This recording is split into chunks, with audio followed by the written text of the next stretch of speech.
স্মৃতি বাপ্পির বিয়েতে সবচাইতে বেশি ট্রোলের শিকার হয়েছে স্মৃতি।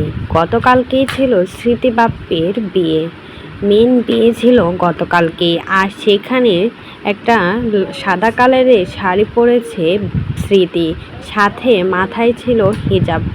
আর এরকম সাজ দেখে অনেক বেশি ট্রোলের শিকার হতে হয়েছিল স্মৃতিকে, অনেক বেশি বাজে মন্তব্যের শিকার হতে হয়েছিল স্মৃতিকে, অনেক বেশি কথাও শুনতে হয়েছে স্মৃতিকে।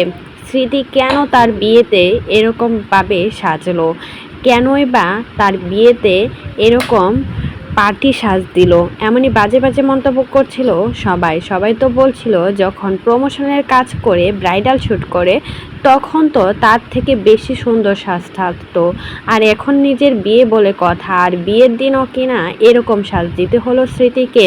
এমনই বাজে বাজে মন্তব্য করেছে স্মৃতিকে নিয়ে সবাই, হাসাহাসি করেছে স্মৃতিকে নিয়ে সবাই, কিন্তু এর পিছনের গল্পটা কেউই জানে না।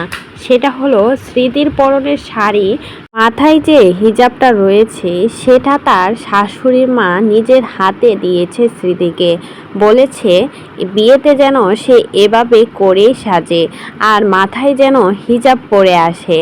আর স্মৃতি সেজন্যই কিন্তু তার শাশুড়ির মার কথা রাখতে গিয়ে স্মৃতি এভাবে করে নিজের বিয়েতে সেজেছে।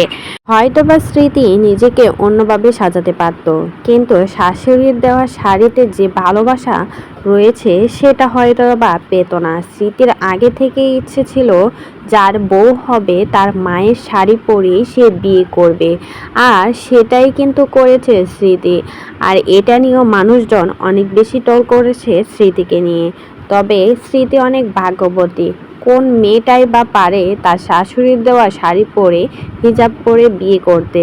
শুধু একমাত্র শাশুড়ির দেওয়া শাড়ি পরেই বাপ্পির আর স্মৃতির বিয়েটা হলো। স্মৃতি অনেক বেশি লাকি বাপ্পির মতো পরিবার পেয়ে। স্মৃতিকে যে কতটা ভালোবাসে তা বুঝিয়ে দিল তার শাশুড়ির দেওয়া সব জিনিস পরেই কিন্তু স্মৃতি বউ সেজেছে। তবে মাশাআল্লাহ সুন্দরই লাগছে।